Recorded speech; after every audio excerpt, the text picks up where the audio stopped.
नमस्कार, मैं हूं नगमा और आप देख रहे हैं हम लोग। ऑपरेशन सिंदूर ने सिर्फ पाकिस्तान का ही घमंड नहीं तोड़ा, बल्कि अंतर्राष्ट्रीय हथियार कारोबार के भी समीकरण बदल डाले। दुनिया भर में अपने हथियारों की मारक क्षमता और डिफेंस सिस्टम्स के लिए मशहूर देशों और कंपनियों को पाकिस्तान में मात खाते देखा गया। खास बात यह है कि पाकिस्तान के महंगे हथियारों को धूल चटाई उन हथियारों और बचाव प्रणालियों ने जिनको भारत में ही विकसित किया गया है, अपने स्तर पर बनाया गया है, यानी मेड इन इंडिया। रक्षा क्षेत्र में आत्मनिर्भर भारत की एक झलक जंग के मैदान में नजर आई। ब्रह्मोस मिसाइल ने जो कहर ढाया उसको पाकिस्तान शायद देर तक याद रखेगा। देश में ही बने ड्रोन्स, पाकिस्तान के तमाम सिस्टम्स को उन्होंने भेद डाला। भारत में कई तरह के डिफेंस सिस्टम इस्तेमाल होते हैं। S-400 के साथ ही पूरी तरह से देश में बने आकाश डिफेंस सिस्टम ने कहीं कोई चूक नहीं की, 100% रक्षा की। तो आइए सबसे पहले देखते हैं कि हमने जो अपने अटैक के लिए हथियार इस्तेमाल किए हैं वो क्या हैं। ऑपरेशन सिंदूर में किन हथियारों का इस्तेमाल किया गया है? तो इसमें इस्तेमाल किया गया Rafale fighter jet. Rafale fighter jet जो है वो इसमें काफ़ी इस्तेमाल हुआ है। इसके अलावा सुखोई 30 MKI जेट भी इस्तेमाल किए गए। ब्रह्मोस मिसाइल का इस्तेमाल हुआ जो भारत में बनी है रशियन कोलैबोरेशन के साथ। स्कैल्प ईजी मिसाइल का इस्तेमाल हुआ। आकाश मिसाइल का इसमें इस्तेमाल किया गया, made in India. Meteor missile का इस्तेमाल हुआ, हैमर मिसाइल और कामिकाजी ड्रोन्स। तो ये सारे हथियार वो थे जो हमने अटैक के लिए इस्तेमाल किए। इसके बाद देखें डिफेंस के लिए किन हथियारों का इस्तेमाल हुआ, यानी हमारे बचाव के लिए। S-400 डिफेंस सिस्टम का इस्तेमाल किया गया जो हमने रूस से लिया था और उसके बाद यहाँ भारत में उसे तैयार किया गया। S-125 पिचोरा मिसाइल सिस्टम का इस्तेमाल किया गया। समर मिसाइल सिस्टम का इस्तेमाल किया गया। आकाश missile system, Akashteer control system, D4 anti drone system, Barak 8 missile और एयर डिफेंस गन्स। ये सब वो हथियार थे जिनको हमने अपने बचाव के लिए इस्तेमाल किया। हमारे साथ इस वक्त इस पर बातचीत के लिए जो लोग जुड़े हुए हैं उसमें हैं कैप्टन श्वेता मिश्रा, पूर्व सैन्य अधिकारी, विंग कमांडर गीतांजलि सिंह हमारे साथ हैं, पूर्व वायुसेना अधिकारी। यहाँ पर स्टूडियो में हमारे साथ हैं मेजर जनरल संजय मेस्टन, रक्षा विशेषज्ञ। साथ ही जुड़े हैं कॉमोडोर GJ सिंह जो पूर्व नौसेना अधिकारी हैं। और हम सबसे यही समझने की कोशिश करेंगे कि कैसे नभ में, जल में और थल में भारत जो है वो आत्मनिर्भर हो रहा है और क्या हमने इस आत्मनिर्भरता की झलक देखी है। मेजर जनरल संजय मेस्टन, हमने दिखाया अटैक के लिए जो हथियार इस्तेमाल हुए हैं और जो डिफेंस के लिए इस्तेमाल हुए हैं। भारत की आत्मनिर्भरता, जिन हथियारों का इस्तेमाल अटैक के लिए किया गया उसमें आप किस तरह से आंकते हैं इसको? कैसा क्या था हमारी जो कैपेबिलिटी थी वो कैसी दिखाई दी? और नगमा देखिए, हमारी कैपेबिलिटी बहुत साफ उभर के आई है, पूरे विश्व ने देखा है और पाकिस्तान ने तो देखा ही है, क्योंकि सारा इम्पैक्ट और जो भी स्ट्राइक्स हुई हैं पाकिस्तान के एयरफील्ड्स और टेररिस्ट कैंप्स में हुए, जो 9 टेररिस्ट कैंप्स हैं, और जितने भी आपने यहाँ हथियार अभी डिस्प्ले किए हैं सारे हमने यूज़ किए हैं, बहुत इफेक्टिवली यूज़ किए हैं। कुछ हथियार हैं वो है ऑफेंसिव स्ट्राइक, ऑफेंसिव हथियार। ऑफेंसिव हथियार जो थे उनमें क्या क्या थे जो कि मेक इन इंडिया थे? देखिए, सबसे जरूरी चीज़ तो है ब्रह्मोस मिसाइल। पहली बात ये मैं बताना चाहूँगा, भारत का जो इंटीग्रेटेड मिसाइल डेवलपमेंट प्रोग्राम ये शुरू हुआ था डॉक्टर अब्दुल कलाम के अंडर में 1983 में और 2012 में कंप्लीट हुआ था, जिसमें सारी मिसाइल्स है, चाहे पृथ्वी है, चाहे अग्नि है, चाहे आकाश है, ये एक हमने लॉन्च किया था जी। और जहाँ तक ब्रह्मोस का सवाल है, ये एक मिसाइल है। पहली बात, इसका नाम ब्रह्मोस कैसे पड़ा है? जी। इसका नाम ब्रह्मोस पड़ा है this is a joint venture with Russia. Brahmaputra river और उनकी मॉस्कोवा रिवर। तो ब्रह्मपुत्रा का BRAH और मॉस्कोवा का MOS, और नाम भी बड़ा शक्तिशाली लगता है, ब्रह्मोस। ब्रह्मोस की ये खूबी ये है कि ये रैमजेट सुपरसोनिक क्रूज मिसाइल है। सबसे बड़ी चीज तो ये समझना है, जब मैं बोलता हूं ये क्रूज मिसाइल है, पहली बात ये लॉन्च कहां से हो जाती है जी? लॉन्च होती है ये सबमरीन से हो सकती है, शिप से हो सकती है। हमने कुछ विजुअल्स देखे थे जब हमारी नेवी डिप्लॉयड थी तो ब्रह्मोस को शिप से लॉन्च किया जा रहा था। एयर से हो जाती है, खासकर सुखोई एयरक्राफ्ट, क्योंकि ये मिसाइल भारी है तो सुखोई की कैरिंग कैपेसिटी जो अंडर कैरेज है वो ज़्यादा है। और लैंड बेस्ड तो है ही। लैंड बेस्ड है, शिप से है, और सुखोई पे भी ये लॉन्च की जा सकती है। तो basically sea, air and land. जी, तो ब्रह्मोस के बारे में आपने बताया। कॉमोडोर जी.जे. सिंह के पास पहले हम चलते हैं कि हम जिन 3 चीज़ों की बात कर रहे हैं, 3 एस्पेक्ट हमारे हैं, जल, थल और नभ। तो जहां तक हमने थल की बात की, अभी संजय मेस्टन जी ने बताया है हमें ब्रह्मोस की खूबियां। हमारे जो थल सेना थी उसमें मेक इन इंडिया का जो प्रदर्शन है उसके बारे में आप बताएं कि और किस तरह के जो हथियार इस्तेमाल हुए, उनमें क्या क्या खासियत थी और किन हथियारों ने इस दफा कमाल दिखाया है। देखिए, जो मेन हमारा आर्मी का हथियार है जो मेड इन इंडिया है, वो Pinaka multi barrel rocket launcher है। इसका मतलब ये निकल के आता है कि ये एक ऐसा सिस्टम है जिसके अंदर हम कई एक समय पर रॉकेट्स दाग सकते हैं। तो इनकी रेंज भी बहुत अच्छी है, 60 किलोमीटर तक जाते हैं। और अभी कोशिश है कि इसको 90 बना दिया जाए। और साथ में ये जो रॉकेट फायरिंग की जाती है, ये इन्फेंट्री करती है। और ये जिसे कहते हैं कि एक व्हीकल से, आर्म्ड व्हीकल होता है, वहां से इनको फायर किया जाता है। फिर जैसे हमारे पास सरफेस टू सरफेस या सरफेस टू एयर, वो जैसे ब्रह्मोस का बहुत नाम है। उनकी रेंज जो कि एक कोलैबोरेशन के साथ हुआ है रशिया के साथ, जैसे जनरल साहब बता रहे थे, इसकी रेंज बहुत अच्छी है। 450 किलोमीटर जब कोई हमारे पास, जिसको हम हॉस्टाइल एनिमी एयरक्राफ्ट कहते हैं, उसको पकड़ भी ले लेते हैं। और 400 किलोमीटर जब वो आ जाता है तो हम उसको एंगेज कर सकते हैं। मतलब ये कि उसके ऊपर ट्रैक करके उसको अपने रडार के ऊपर हम अपनी मिसाइल छोड़ सकते हैं, जो मतलब कि जिसको कहते हैं फायर एंड फॉरगेट, वो तो लगेगी वहां पे। ये जो दो मेन चीजें, सरफेस टू एयर मिसाइल या surface to surface missile BrahMos, वो है। फिर हमारे पास ऑफ कोर्स आपने जैसे नाम लिया, आकाश है, हमारे पास अग्नि 5 है, हमारे पास और ऐसे कई हैं। मगर एक और चीज जिसका मैं नाम लेना चाहता हूं, वो है हमारे पास जिसको कहा जाता है हेरोप। हेरोप एक ऐसा यंत्र बनाया गया है जो अगेन हमने कोलैबोरेशन विद इजराइल किया है, बिकॉज इजराइल जो है टेक्नोलॉजी के अंदर बहुत एडवांस्ड है जी। वो जब हम वहां से फायर करते हैं शेल को, तो जहां उसको हेरोप को करते, तो ये जिसको हम अपने लैंग्वेज में कहते हैं लॉइटरिंग एमुनेशन।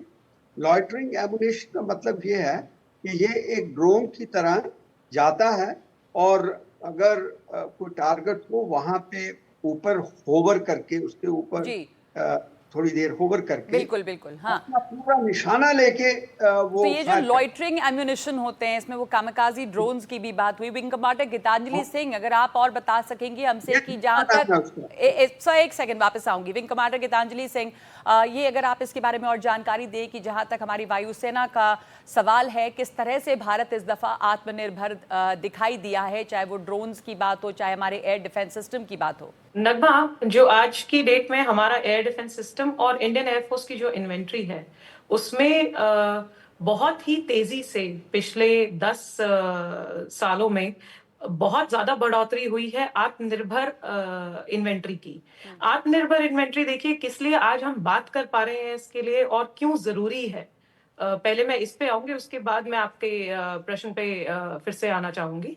तो देखिए, आत्मनिर्भरता इसलिए बहुत जरूरी है किसी भी देश की, क्योंकि जो हमारी सेल्फ रिलायंस कैपेबिलिटी है कि हम अपने ही देश में उसको प्रोड्यूस करते हैं, उसका रॉ मटेरियल करते हैं और उसको यूज भी करते हैं। तो देखिए, हम किसी और की तरफ कहीं पे भी ये नहीं देखते हैं कि आपको मुझे ये चीज सप्लाई करनी है या इस चीज में इतना टाइम लगेगा, या कोई और देश आज हमारे साथ अच्छे डिप्लोमेटिक रिलेशंस में है और कल को हमें हेकड़ी दिखाई जा रही है कि मैं ये रिजर्व्स या मैं स्पेयर्स को नहीं दूंगा आपको, specifically in times of hostility.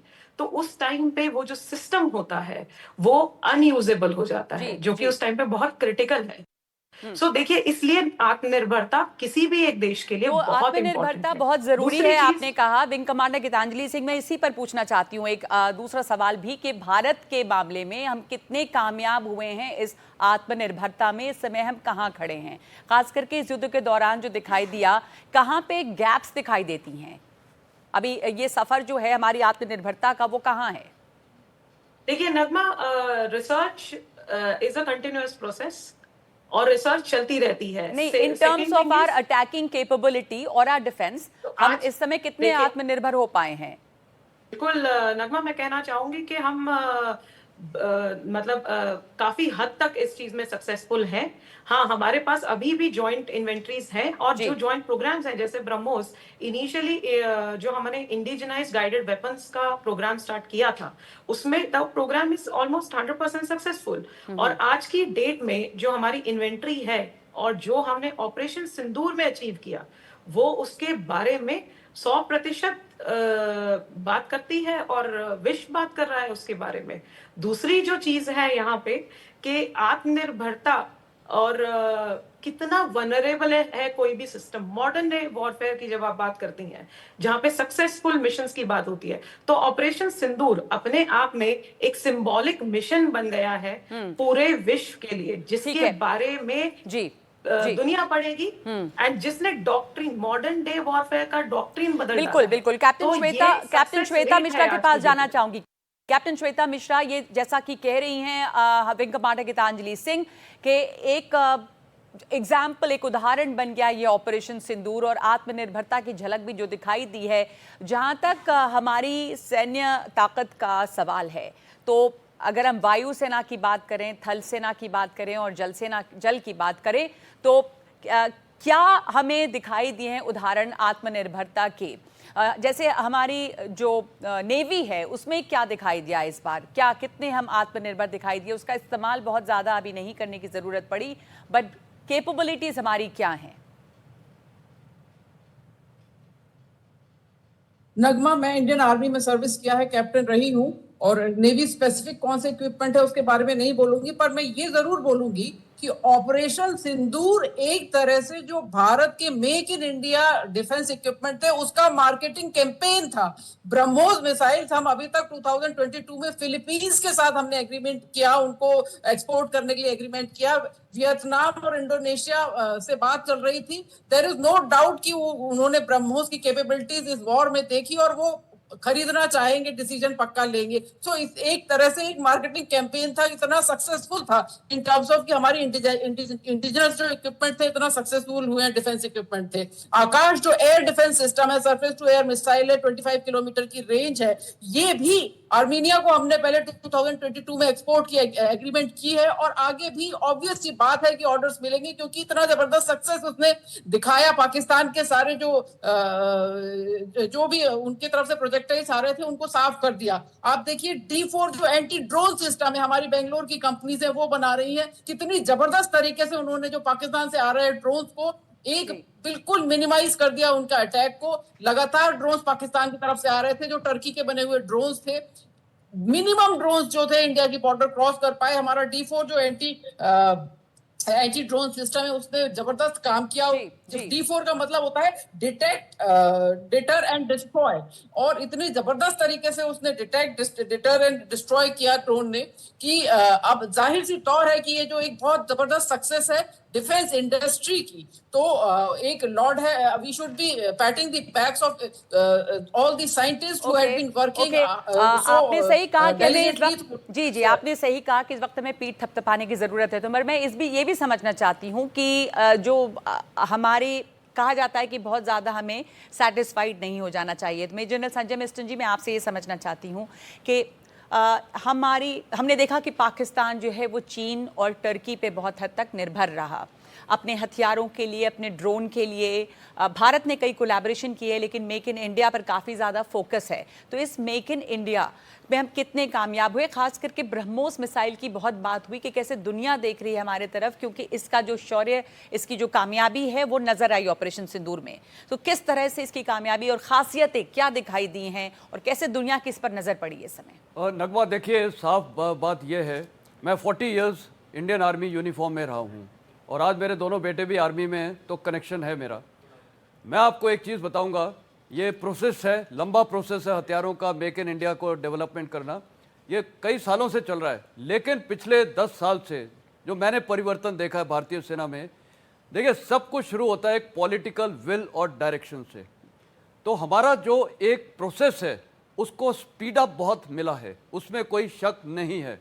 वो स्पीड अप होने से डीआरडीओ को इम्पेटस मिला है, हमारी जितनी भी कंपनीज हैं जैसे भारत इलेक्ट्रॉनिक्स लिमिटेड है, और फिर जैसे ये यंगस्टर्स बैठे हैं, इनमें इतना दिमाग है, हमारी टेक्निकल एज इतनी है, सुपीरियरिटी की यंगस्टर्स आजकल एमएसएमईज एसएमईज इन्होंने बना के, और ये आज भारत के सामने आ रहे हैं, ड्रोन्स इतने हमें दे रहे हैं। तो कहने का मतलब है मेक इन इंडिया को बहुत बड़ा जैसे ये आकाश तीर मिला डिफेंस कंट्रोल सिस्टम ये हम दिखा रहे हैं, आकाश तीर डिफेंस कंट्रोल सिस्टम, इसके बारे में अगर आप थोड़ा बताएंगे कि ये किस तरह का है। ये भारत इलेक्ट्रॉनिक्स लिमिटेड ने बनाया है, बीएल ने बनाया है, ये पूरी तरह से आत्मनिर्भरता की एक तरह से पहचान है। बिल्कुल, तो वही मैं बोल रहा हूँ, इतना इसको इम्पेटस मिला, एक डायरेक्शन मिला है, तो सिस्टम चल रहे हैं। चाहे और डीआरडीओ ने बहुत अच्छा काम किया। अब जैसे ये भारत इलेक्ट्रॉनिक्स लिमिटेड, मैंने इसके बारे में आपको बताया और मैं थोड़े साल पहले वहाँ गया भी था। मैं वो जब वहाँ पर साइंटिस्ट से इंटरेक्ट किया था और यूथ के साथ, मतलब उनका जो जज्बा देख के एक हर भारतीय को घमंड होना चाहिए। और मेरे को तो अभी लगता है कि हो सकता है कि विश्व भविष्य में हमारी यूथ को ये कैपेबिलिटी दिखलानी चाहिए। तो जो आकाश देखिए वो अगला मैं दिखा दूं, भारत और उसका जॉइंट वेंचर जिसका आपने पहले भी बताया था, ब्रह्मोस। हम एक बार वापस ग्राफिक दिखा के बात करना चाहते हैं कि आत्मनिर्भर भारत का दम, सुपरसोनिक ब्रह्मोस। मैं जाना चाहूंगी इस वक्त में जीजे सिंह के पास, कॉमोडोर जीजे सिंह, इसके बारे में बताएं कि ब्रह्मोस जो है, जिसकी पाकिस्तान को हवा नहीं लगी और जिसकी बात हो रही है, ये सुपरसोनिक ब्रह्मोस है। इसकी जो खासियत है और क्या कैपेबिलिटीज ब्रह्मोस की दिखाई दी इस युद्ध में, इस युद्ध तो नहीं कहूंगी मैं, लेकिन ऑपरेशन सिंदूर में। ये दुनिया की सबसे तेज क्रूज मिसाइल है जी। सबसे पहले मैं ये कहूंगा कि जो ब्रह्मोस का प्रिसीजन है, जिसके साथ, क्योंकि इसके अंदर जो सिस्टम, जीपीएस सिस्टम जिसे आप कहिए गाइडेड मिसाइल सिस्टम, वो जो गाइडिंग मिसाइल सिस्टम है वो इसमें स्टेट ऑफ द आर्ट है। वो टेक्नोलॉजिकली बहुत ज्यादा एडवांस है। यहां तक कि इसकी जो एक्यूरेसी है वो 1 मीटर, जैसे कि अगर हम 1 मीटर उसके जब ये फायर की जाती है तो सबसे पहले उसके अंदर कोऑर्डिनेट्स होते हैं, हम उनको फीड करते हैं। जहां इंफ्रा, आजकल ऐसे भी मिसाइल्स हैं जहां के अंदर इंफ्रा इमेजेस डाल दी जाती हैं, जो मतलब कि टेरेन होता है शिप का, लैंड का, जहां पे उसने जाना होता है उसकी पिक्चर डाल देते हैं और वो जाती है और बिल्कुल जिससे कहते हैं ठिकाने पे जहां पे टारगेट होता है वहीं लगती है। तो ये इसकी मेन खासियत है। और ये अभी हम ये कह सकते हैं कि ये manufactured, made in India, tested on Pakistan, ये लाइव आप कह सकते हैं। क्योंकि अभी तक जो एमुनेशन होता है, जब कोई भी वेपन होता है, जब प्लेटफॉर्म होता है जहां से हम फायर करते हैं, उसकी टेस्टिंग अगर वॉर के अंदर, जहां हॉस्टिलिटीज के अंदर की जाए, तो फिर वो प्रूवन हो जाता है कि ये जो आइटम है ये वाकया बहुत ही इफेक्टिव है वॉर के अंदर, जैसे कि हमने राफेल लिए थे जब। मगर मैं इसके साथ आपको कुछ एक दिन 2-4 मिनट पहले एक क्वेश्चन पूछा था नेवी के बारे में, मैं थोड़ा सा ऐड करना चाहता हूँ, वो मेरा डोमेन है। हाँ, बोलिए। तो किसी को मालूम नहीं है, क्योंकि जितने आपके यहाँ पे स्टूडेंट्स बैठे हुए हैं, जहाँ जो दर्शक हैं, उनमें से बहुत लोगों ने समुंदर भी नहीं देखा होगा।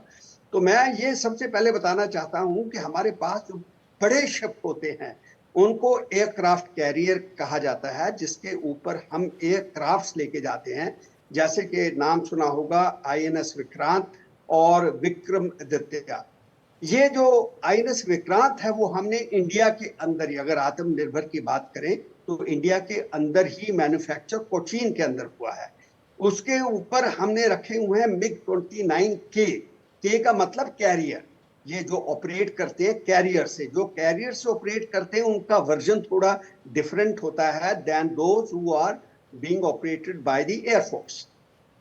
दो हमारे पास एयरक्राफ्ट कैरियर हैं। एक हमने ईस्टर्न, जैसे बे ऑफ बंगाल नक्शे पे देखें तो जो बे ऑफ बंगाल है उसके लिए रखा है। एक हमने रखा हुआ है वेस्टर्न सी बोर्ड, जिसको हम अरेबियन सी कहते हैं, जिसके अंदर पाकिस्तान भी आ जाता है। फिर उसके बाद जो सबसे लोग, जब दुश्मन डरता है, वो चीज होती है सबमरीन। हमारे पास 18 ऑपरेशनल सबमरीन हैं। उसके अंदर सबसे जो ज्यादा इंडिया के अंदर बनी हुई ताकत और सबमरीन है, उसका नाम तो मैं बाद में बताऊंगा, पर उसको कहा जाता है SSBN। SSBN का मतलब ये निकल के आता है कि submersible vessel ship, that is submarine, ballistic missiles and nuclear powered. मेरा मतलब ये कहने का है कि हमने अपने देश के अंदर न्यूक्लियर पावर्ड सबमरीन बनानी शुरू कर दी हैं, और 2 बन चुकी हैं। एक का नाम है अरिहान, आपने खबरों में सुना होगा, दूसरा नाम है अरिघाट जी। तीसरी बन रही है जिसका नाम है अरिदबान। तो ये जो इतने वर्ल्ड क्लास घातक 2 सबमरीन है हमारे पास, वो हमारी अंडर वाटर जो शक्ति है उसमें बहुत ही ताकत देती है। क्योंकि एक चीज मैं आपको बताना चाहता हूं कि सबसे ज्यादा शिपिंग जो होती है, चाहे मर्चेंट शिपिंग हो, चाहे लड़ाई वाले क्रूजर हो, फ्रीगेट हो, डिस्ट्रॉयर हो, एयरक्राफ्ट कैरियर हो, कुछ भी हो दुनिया का, मर्चेंट शिप्स हो, बोट्स हो, उनको सबसे ज्यादा डर लगता है सबमरीन से, बिकॉज ये सरप्राइज देती, दिखाई नहीं देती, पता नहीं कहां से टॉर्च। ठीक है, बिल्कुल जी। मैं आपको थोड़ा सा यहाँ पे रोकूंगी। आपने बहुत अच्छी तरह से बताया है कि हमारी नेवल कैपेबिलिटी जो है वो क्या है। एक सेकंड प्लीज, कॉमरेड जीजे सिंह, आपने बहुत अच्छी तरह से बताया नेवल कैपेबिलिटी के बारे में। यहाँ पर हमारे साथ स्टूडेंट्स जो हैं, मैं उनके भी सवाल लेना चाहती हूँ कि इस समय उनके मन में क्या सवाल है जहाँ तक भारत की आत्मनिर्भरता की बात है डिफेंस सेक्टर में। और उसके बाद आप सबसे मैं ये जानना चाहूंगी कि कौन से क्षेत्र हैं जहाँ पर अभी हमें और सफर तय करना है आत्मनिर्भर होने में। हमारी एयर कैपेबिलिटी के बारे में भी सवाल उठते हैं। आपके पास माइक है, आप कोई सवाल पूछना चाहती हैं इस बारे में? मेरा नाम अक्षरा भटनागर है एंड मैं मिरांडा हाउस कॉलेज में पढ़ती हूँ। मेरा सवाल ये होगा कि अभी हम पिछले कुछ सालों में देखते आ रहे हैं कि प्राइवेट डिफेंस स्टार्टअप्स हैं जो काफ़ी उभर कर आए हैं और वो डेडिकेटेड हैं कि डिफेंस टेक इनोवेशंस करें, बट उन लोगों को फंडिंग नहीं मिल पाती है। ऑन द अदर हैंड हम अभी भी इंडिया वर्ल्ड की सेकेंड लार्जेस्ट कंट्री है ग्लोबली जो इंपोर्ट कर रही है and putting in that much expenditure for imports. तो इस डिस्पैरिटी को कैसे कम किया जा सकता है? बिल्कुल, वेरी गुड क्वेश्चन। और ये मैं सवाल पूछना चाह रही थी मेजर जनरल संजय मेस्टन, आप अगर जवाब देना चाहेंगे कि हम इंपोर्ट तो अभी भी बहुत हद तक करते हैं, आत्मनिर्भरता में अभी बहुत फासला है, और जो सवाल इन्होंने पूछा कि डिफेंस स्टार्टअप्स की फंडिंग की क्या कमी है। और देखिए बड़ा अच्छा सवाल है पहली बात। और ये देखिए मैंने एक बोला ये प्रोसेस है, और इसलिए मैंने MSMEs और SMEs के बारे में बोला था। वो फंडिंग में भी समस्या है। फंडिंग तो फंडिंग का देखिए पहली बात तो जो स्टार्टअप कर रहा है उसको तो फंड देना पड़ेगा, और गवर्नमेंट इंसेंटिव दे रही है। जहाँ तक R&D का सवाल है, उसमें भी अभी भारत सरकार फैसला कर रही है कि थोड़ी फंडिंग, देखिए रिसर्च, लेकिन एक बड़ा फासला ये है कि हम अभी भी इंपोर्ट बहुत हद तक करते हैं। आप में से कोई और भी इस पर जवाब देना चाहेगा? अगर किसी और का, कॉमन नेविंग कमांडर गीतांजलि सिंह भी, हम लोग अभी भी बहुत बड़े इंपोर्टर हैं और अभी काफी गैप है। जी गीतांजलि सिंह। नगमा, मैं कहना चाहूंगी कि एक बहुत ही अच्छा और एक वेलकमिंग चेंज आया है पिछले 2 साल में। अगर हम डिफेंस की प्रोक्योरमेंट्स को फॉलो अप कर रहे हैं, एक चीज है जिसका नाम है आईडेक्स। आईडेक्स और डिफेंस एग्जीबिशंस की जो स्कीम है, उसके साथ साथ हर साल में कुछ डिफेंस के प्रोजेक्ट्स हैं जो रिलीज किए जा रहे हैं सरकार की तरफ से, जिसमें एक आइडियोलॉजी और प्रोजेक्ट फ्लोट किया जाता है, और उसके अंदर प्रोजेक्ट मैनेजर्स, उसको लाइन अप करती हुई टीम और उसके स्टार्टअप कंपनी की फंडिंग के प्रपोजल्स एंड पिचिंग, वो सब एक प्रोग्राम, उस प्रोग्राम के दायरे में आ रहा है। तो एक बहुत ही अच्छा और मैं कहूँगी एक बहुत वेलकमिंग चेंज और सपोर्टिव चेंज है नए स्टार्टअप्स के लिए, डिफेंस सेक्टर के लिए पर्टिकुलरली। ओके, तो ये बदलाव जो है वो देखा जा रहा है क्योंकि एक बहुत बड़ा गैप देखा जाता था, और भारत एक बड़ा इंपोर्टर था और रशिया हमारा पार्टनर रहा। अमेरिका भी बाद में हमने डाइवर्सिफाई किया क्योंकि भारत सिर्फ एक देश के साथ नहीं जुड़ा रहना चाहता था, तो रशिया भी है, हमारा सहयोगी इसमें हम आर्म्स खरीदते रहे, अमेरिका से भी लेते रहे, फ्रांस से भी लेते रहे और हमने डाइवर्सिफाई किया इसको। लेकिन सवाल बार बार उठते हैं कि आत्मनिर्भरता कितनी और कब आएगी। आपका सवाल क्या है? जय Hind everyone, my name is अर्चा। मेरा क्वेश्चन ये है कि एलाइज, ट्रेड एलाइज तो हर देश के होते हैं, लेकिन सब अपना सेल्फ इंटरेस्ट चाहते हैं at the end of the day. तो जैसे आईएएफ चीफ ने बोला है कि 2047 तक हम अपने सेल्फ रिलायंट होना चाहते हैं, तो उसमें ये पिनाका और ऐसे और क्या डिफेंस सिस्टम्स लाए जा सकते हैं या क्या चीज़ अडॉप्ट करी जा सकती है जिससे हम जल्दी से जल्दी सेल्फ उसको रिलायंट achieve कर हो सकें? पाएं? श्वेता मिश्रा जी, क्या और हम कर सकते हैं कि हम जल्द अज जल्द 2047 तक हम सेल्फ रिलायंट हो जाएं? क्या गैप दिखता है वहाँ? देखिए, एक तो टेक्नोलॉजी जो हमने इंपोर्ट की है वो हम इंडिजिनाइज कर रहे हैं। हमारे पास ऑलरेडी एग्जिस्टिंग जो इक्विपमेंट है, जैसे सिंपल सी बात है, सुखोई 30 है, सुखोई 30 में आप ब्रह्मोस पहले जैसा उन्होंने रशिया ने सप्लाई किया, आप उसको ब्रह्मोस नहीं इंटीग्रेट कर सकते थे। वो हमने इंडियन इंडस्ट्री ने उसमें इस तरह के मॉडिफिकेशन किए कि सुखोई 30 में अब आप ब्रह्मोस इंटीग्रेट कर सकते हैं। तो ये मॉडिफिकेशंस जो है वो इंडियन, सो ये स्टार्टअप्स एंड ये भी जो स्टैंडर्ड कंपनीज हैं, टेक्नोलॉजीज हैं, इनको भी प्रमोट किया जाना चाहिए और इनका भी सपोर्ट सिस्टम होना चाहिए, जहां ऑलरेडी हमारे पास एग्जिस्टिंग। ठीक है, मैं यही सवाल मैं एक कैसे अपग्रेड किया जाए। जी तो अपग्रेड करने के लिए क्या करने की जरूरत है संजय मेस्टन जी, और कितना गैप है भी इसमें? जो इन्होंने सवाल पूछा कि 2047 तक हम आत्मनिर्भर हो जाएंगे, अभी जो दिखाई दिया उसको देखते हुए ये कितना गैप लग रहा है? Achievable target? देखिए, बिल्कुल अचीवेबल टारगेट है। देश को आज एक मोमेंटम मिला हुआ है, पहली बात वो बहुत क्लियर है, और उस मोमेंटम से ये जो स्टार्टअप्स है ये बहुत वॉलंटियर करके आ रहे हैं, और इस सिस्टम को हमने कैसे नैरो डाउन कर रहे हैं। देखिए, आर्म फोर्सेस की एक रिक्वायरमेंट होती है जी। और जो आमूमन जनता है, जैसे स्टार्टअप्स है, उनको पता नहीं कि हमें क्या चाहिए, तो बहुत इनकी मीटिंग्स होती हैं।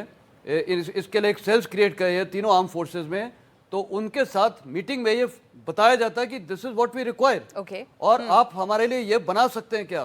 तो ये सारा एक इंटरैक्शन के साथ चल रहा है। उसमें फंडिंग की भी बात होती है, जैसे ये आप सवाल उठा था, भारत सरकार अभी ये रिसर्च डेवलपमेंट के लिए ये दे रही है पैसा, तो अभी आप देखिएगा इम्पेटस बहुत मिलता जाएगा। एज ऑन डेट हम सेकंड लार्जेस्ट इंपोर्टर हैं हथियारों के वर्ल्ड में अभी भी। तो धीरे धीरे ये होगा। और एक और चीज है, देखिए, हर हथियार में, हर सिस्टम में माइक्रोचिप्स, बेसिकली सेमीकंडक्टर्स बहुत जरूरी हैं। वो सेमीकंडक्टर्स की अभी आपने देखा जेवर में भी एक फैक्ट्री खुल रही है जो फॉक्सकॉम के साथ। तो जितना भी, चाहे वो असम में है, चाहे गुजरात में हमारी ये फैक्ट्रीज खुल रही हैं, तो सेमीकंडक्टर इज अ बहुत इंपॉर्टेंट चीज है जिसके ऊपर हमारा फोकस है। तो मल्टी डोमेन में हम हर चीज को एड्रेस कर रहे हैं। हम लंबे समय से इंपोर्टर रहे, अभी भी हम सेकंड लार्जेस्ट इंपोर्टर हैं, लेकिन ये कोशिश है और ये पॉलिटिकल विल दिखाई दे रही है कि हम जल्द से जल्द आत्मनिर्भर हो। एक और सवाल यहाँ से ले। जय हिंद, मेरा नाम ऐश्वर्या ठाकुर है और मेरा एक क्वेश्चन है कि जब हम आत्मनिर्भरता की बात करते हैं तो सबसे बड़ा जो एक टेंशन यूथ और सब में रेज हुआ था वो था कि कहीं ना कहीं ये न्यूज़ सुनने में आई थी कि व्हाट इफ पाकिस्तान कोई न्यूक्लियर अटैक कर दे। तो आज हम जब आत्मनिर्भरता की बात करते हैं तो सबसे बड़ा क्वेश्चन मेरा ये कि किस तरह से इंडिया प्रिपेयर है अपने आप को किसी भी ऑनगोइंग न्यूक्लियर अटैक को बचाने के लिए। How are we self resilient for that? जय हिंद, मेरा नाम स्वर्णिमा मणि तिवारी है और मैं मिरांडा हाउस कॉलेज में पढ़ती हूँ। जैसा कि हम देख रहे हैं कि इंडिया जो है वो प्रमोट कर रहा है मेजर डिफेंस प्रोडक्शन को, इंडिजिनियस मेजर डिफेंस प्रोडक्शन को, तो क्या ये भारत के जो डिपेंडेंस है जो फॉरेन कंट्रीज पे डिफेंस एक्सपोर्ट करने के लिए, क्या वो इसको कम कर पाएगा? और क्या India will become a major defence export for the countries? मतलब कि हम इंपोर्टर से एक्सपोर्टर बन पाएंगे कि ये इसमें कितना बड़ा सवाल है। जी बिल्कुल, एक एक करके, हमारे पास अब वक्त कम है। कॉमोडोर जीजे सिंह, आप इस पर जवाब देना चाहेंगे कि हम अभी भी इंपोर्टर हैं सेकंड लार्जेस्ट, हम सेल्फ रिलायंट भी हो जाएं, हम एक्सपोर्ट भी कर सकें, इस तरह का मोमेंटम, इस तरह का इम्पेटस इस समय दिखता है, विल दिखती है? जी बिल्कुल, मैं तो कहूंगा कि मोमेंटम है और पॉलिटिकल विल है, मगर इसको टाइम लगेगा, क्योंकि ये जो डिफेंस प्रोडक्शन होती है ये सबसे ज्यादा एक्सपेंसिव होती है। मैं आपको उनको बताना चाहता हूँ कि सबसे दुनिया के अंदर जो मैक्सिमम जहाँ पे पैसा लगता है या जहाँ पैसा बनता है वो है बिजनेस ऑफ आर्म्स इंडस्ट्री में सबसे ज्यादा पैसा है। दूसरे नंबर पे फार्मास्यूटिकल आ जाता है, फिर लिकर आ जाता है। तो ऐसे जो टॉप है वो जो है, तो इसके अंदर पैसे की बहुत जरूरत आती है। हमारी गवर्नमेंट की पूरी कोशिश है कि जितने स्टार्टअप्स हों या जितने लोग आगे आने चाहते हैं उनके लिए एक एवेल्युएशन टीम होती है, वो अपना प्रपोजल रखे, उसको इवेलुएट करके वो फिर फंडिंग भी देने की इस हमारे अंदर पॉलिटिकल विल है।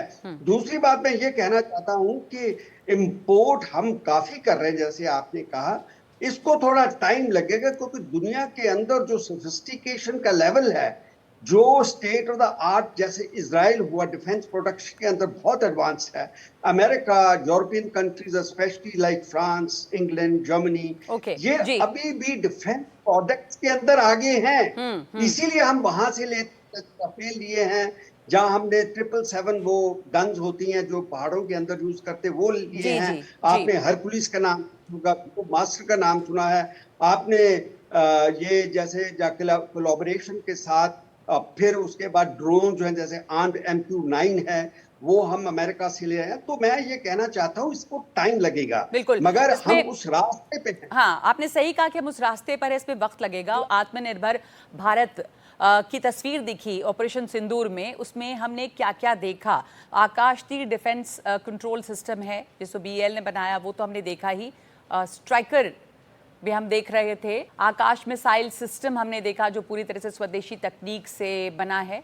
विंग कमांडर गीतांजलि सिंह आप ये देख रही हैं, और मैं आप चाहूँगी कि जो ऑपरेशन सिंदूर के दौरान दिखा, जैसे स्काई स्ट्राइकर आत्मनिर्भर भारत का तब दिखा, एडवांस कामिकाजी ड्रोन क्या था, कैसा था, और जो तस्वीर दिखाई दी आत्मनिर्भरता की वो कैसी थी, उनमें से कौन से हमारे जो हथियार हैं वो स्टैंड आउट कर रहे हैं, जिन पर दुनिया की निगाह गई। जहां तक हमारी वायुसेना का भी सवाल है, देखिए AI आधारित नेविगेशन करता है स्काई स्ट्राइकर जो है। Wing commander Geetanjali Singh ji. नगमा जी देखिए, जो पूरा विश्व है उसने देख लिया है कि हमारे पास जो आत्मनिर्भर मतलब जो कि इंडिजिनाइज्ड वेपन्स है, जैसे कि आकाश तीर और दिखाया गया है, एंड एंटी ड्रोन सिस्टम्स और anti drone capabilities, UCAVs and UAVs, वो भी हमारे इंडिजिनाइज्ड वेपनरी में आता है। तो ये उसके स्ट्राइक रेट से और अचीव्ड टारगेट से कि 100% स्ट्राइक रेट है किसी चीज का, तो ये बहुत ही एक कन्वे हुआ है एक मैसेज पूरे विश्व को कि 100% रिलायबिलिटी है। मैं इस पूरे को एक चीज में कंक्लूड और सम अप करना चाहूंगी पूरे डिस्कशन को, कि जहां पे आप ये देखिए चाइना, जब भी हम चाइनीज चीजों की बात करते हैं तो हर किसी के दिमाग में एक से घंटी बजती है कि अनरिलायबल। तो आज इस मिशन से, जिसमें कि अराउंड मैं कहूंगी 60% वेपनरी इंडिजिनाइज्ड है, उससे ये मैसेज एक पूरे विश्व स्तर पे कन्वे हुआ है कि अगर भारत या मेक इन इंडिया कुछ भी है, कोई ठप्पा है, तो इसका मतलब वो सॉलिड और रिलायबल भरोसेमंद है और 90% स्ट्राइक कैपेबिलिटी रखता है। तो आप देख रहे हैं हम ये बातचीत जारी रखेंगे। भारत अपनी आत्मनिर्भरता के मिशन पे कहां आगे पहुंचा है।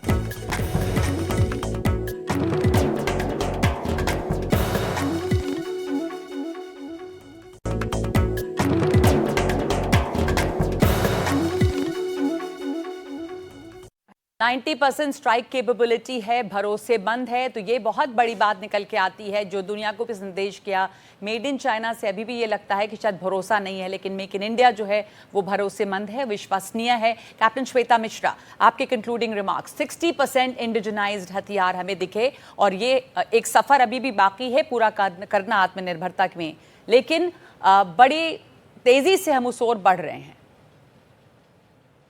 नगमा, मैं कहती हूँ ऑपरेशन सिंदूर एक इन्फ्लेक्शन पॉइंट है जहां पर डिफेंस इंडस्ट्री की आत्मनिर्भरता, इंडिया की डिफेंस इंडस्ट्री की आत्मनिर्भरता जो है, इसने वर्ल्ड में शॉक एंड ऑफ दिया है। और जो नॉर्मली जो डिफेंस प्रोडक्शन में, इंडिया के इंडिजिनस डिफेंस प्रोडक्शन में ज्यादा टाइम लगता था, ऑपरेशन सिंदूर के बाद इतना ज्यादा फंडिंग एंड डिफेंस प्रोडक्शन में आने वाला है, ये मेरा ऐसा प्रेडिक्शन है। और इतना ज्यादा मोटिवेशन होगा डिफेंस प्रोड्यूसर में इस क्षेत्र में आगे बढ़ने का, स्टार्टअप में, तो मुझे लगता है ये इंडस्ट्री को ये फास्ट पेस पर डालने वाला समय आ गया है। ये ऑपरेशन सिंदूर जो है, मेजर संजय मैस्टन, एक फास्ट पेस में भी इंडस्ट्री को डालता है। एक मोमेंटम की बात आपने पहले भी की, और इस बार भी दिखा कि भले ही हम अभी भी इंपोर्ट करते हैं, लेकिन 60% इंडिजिनस प्रोडक्शन भी है, और दूसरे की विश्वसनीयता, रिलायबिलिटी और 90% स्ट्राइक रेट। तो ये एक साफ संदेश जाता है भारत की हथियारों के बारे में। बिल्कुल, देखिए ऑप सिंदूर ने बहुत बड़ा मैंने कहा विश्व में प्रभाव कर दिया है, उसमें कोई शक नहीं है। और जो हमने अपनी कैपेबिलिटीज दिखा दी है, हमारे हथियारों की ऑन ग्राउंड टेस्टिंग हो चुकी है, चाहे ब्रह्मोस हो चाहे आकाश हो, और हमने प्रूफ किया है हमारा जो integrated command control air system है, इसको जो एयर सिस्टम है जो एयर डिफेंस का है वो बहुत बढ़िया है, अटैकिंग सिस्टम्स हमारे बढ़िया रहे। तो पाकिस्तान की और भारत कितना तैयार है, जैसे यहाँ पर किसी ने सवाल पूछा था कि न्यूक्लियर हमले की भी बात थी, और भारत कितना सक्षम है किसी भी खतरे को झेलने के लिए। देखिए सक्षम है बिल्कुल भारत, ये पहली बार है जो हमने पाकिस्तान का न्यूक्लियर ब्लफ कॉल ऑफ कर दिया है, नहीं तो हर बार है। और हमने बिल्कुल इनके सरगोदा एयरक्राफ्ट के पास एयरफील्ड के पास टारगेटिंग की है। कई तो रूमर्स ये भी चल रहे हैं कि किराना में रेडिएशन है, उसमें बड़ी कॉन्फ्लिक्टिंग रिपोर्ट्स आ रही हैं। फैक्ट ऑफ द मैटर है कि पाकिस्तान को हमने सॉलिड हमला किया है, और उनको पता है कि हमारे पास काबिलियत है, उनकी न्यूक्लियर कैपेबिलिटीज़ को स्ट्राइक कर सकते हैं, और अगर उन्होंने कभी सोचा भी हम इंटरसेप्ट कर लेंगे उनके न्यूक्लियर मिसाइल्स को, और उसके बाद जो हमारी सेकंड स्ट्राइक कैपेबिलिटी है पाकिस्तान को ध्वस्त कर देंगे। तो पाकिस्तान को आज देखिए वो डिफेंस मिनिस्टर ने क्या बोला कि हमने अभी इनको प्रोबेशन पीरियड में रखा है, तो अगर अब ये कुछ गलती करके देखेंगे तो पाकिस्तान पछताएगा। तो ये अभी मेरे को लगता है शायद तो ये एक संदेश साफ है कि थल हो या जल हो या नभ हो, आत्मनिर्भरता की ओर हम बढ़ रहे हैं, और विश्वसनीयता साफ दिखाई दे रही है हमारे रक्षा कैपेबिलिटीज में। बिल्कुल आत्मनिर्भर जो भारत है, ये जो हमने एक कंसेप्ट किया ये बहुत अच्छा है। और इसमें एक और फायदा है, शायद इन्होंने एक सवाल किया था, इसी के साथ हमारे एक्सपोर्ट्स बढ़ेंगे, एक्सपोर्ट्स बढ़ेगा तो हमारे पास पैसा आएगा, पैसा आएगा तो डिफेंस बजट बढ़ेगा, तो ये साइकिल एक शुरू हो जाएगी। जो अभी बात हो रही थी फंडिंग की, तो एक्सपोर्ट्स को अब हम टारगेट इतना बढ़ाएंगे कि हो सकता है इन द नेक्स्ट 10 to 20 साल में भारत इतना एक्सपोर्ट करेगा कि हम विश्व के 3-4 पहले एक्सपोर्टर्स हो जाएंगे हथियारों तो ये अभी इसमें देर तो है, अभी ये हम इस सफ़र पे हैं आत्मनिर्भरता की ओर। लेकिन हाँ, जैसा आप सब ने कहा कि इसमें एक मोमेंटम, एक गति आई है, और एक पॉलिटिकल विल भी दिखाई देती है आत्मनिर्भरता के लिए, और साथ साथ विश्वसनीयता जो दिखाई दी भारत की रक्षा कैपेबिलिटी पर, भारत के हथियारों पर, वो एक बड़ी बात थी। और ऑपरेशन सिंदूर में एक तरह से बहुत भारत के मेक इन इंडिया भी और दूसरे हथियार भी टेस्ट हुए कि कौन कितना भरोसेमंद है, और हम लगातार आत्मनिर्भरता की ओर बढ़ रहे हैं। बहुत धन्यवाद आप सभी का हमारे साथ जुड़ने के लिए।